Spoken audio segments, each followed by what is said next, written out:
156. O thou servant of the holy threshold, we have read what flowed out from thy pen in thy love for God, and found the contents of thy letter most pleasing. My hope is that through the bounty of God, the breaths of the All-Merciful will at all times refresh and renew thee. Thou didst write of reincarnation.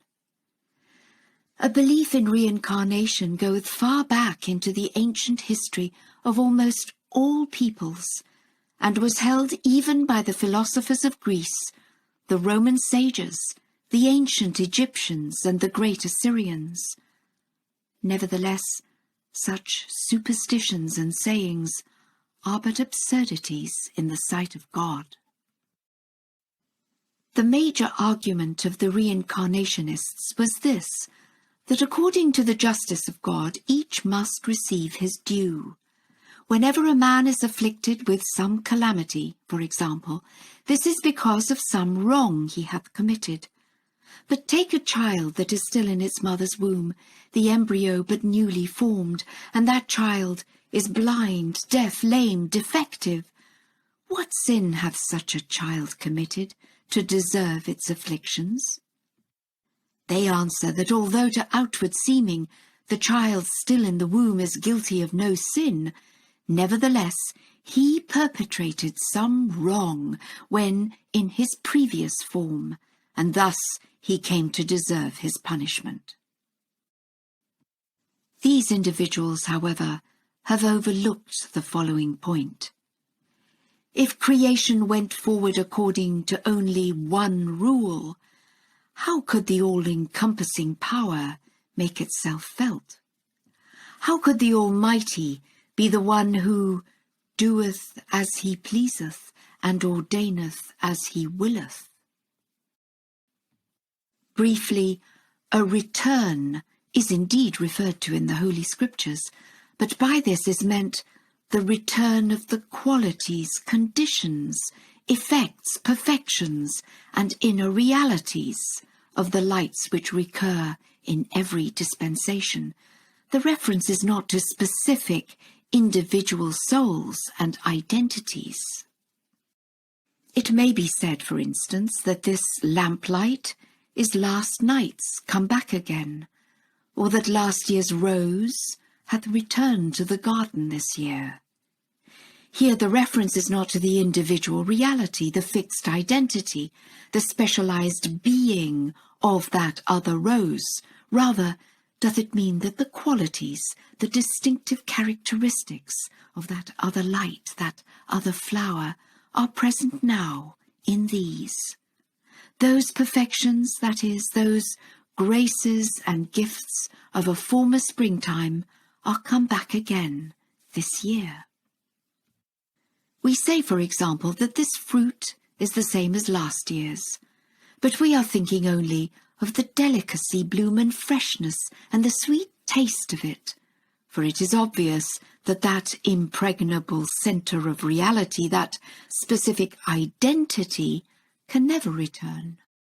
What peace, what ease and comfort did the holy ones of God ever discover during their sojourn in this nether world, that they should continually seek to come back and live this life again? Doth not a single turn at this anguish, these afflictions, these calamities, these body blows, these dire straits suffice, that they should wish for repeated visits to the life of this world? This cup was not so sweet that one would care to drink of it a second time. Therefore do the lovers of the Abha beauty wish for no other recompense but to reach that station where they may gaze upon him in the realm of glory, and they walk no other path save over desert sands of longing for those exalted heights. They seek that ease and solace which will abide forever, and those bestowals that are sanctified beyond the understanding of the worldly mind. When thou lookest about thee with a perceptive eye, thou wilt note that on this dusty earth all humankind are suffering. Here no man is at rest as a reward for what he hath performed in former lives, nor is there anyone so blissful as seemingly to pluck the fruit of bygone anguish. And if a human life with its spiritual being were limited to this earthly span, then what would be the harvest of creation? Indeed, what would be the effects and the outcomes of divinity itself?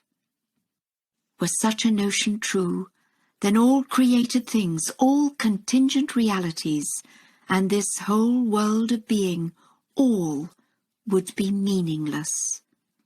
God forbid that one should hold to such a fiction and gross error. For just as the effects and the fruitage of the uterine life are not to be found in that dark and narrow place, and only when the child is transferred to this wide earth do the benefits and uses of growth and development in that previous world become revealed, so likewise reward and punishment, heaven and hell, requital and retribution for actions done in this present life will stand revealed in that other world beyond. And just as if human life in the womb were limited to that uterine world, existence there would be nonsensical, irrelevant, so too, if the life of this world, the deeds here done and their fruitage, did not come forth in the world beyond, the whole process would be irrational and foolish. Know then that the Lord God possesseth invisible realms, which the human intellect can never hope to fathom, nor the mind of man conceive. When once thou hast cleansed the channel of thy spiritual sense from the pollution of this worldly life, then wilt thou breathe in the sweet scents of holiness that blow from the blissful bowers of that heavenly land.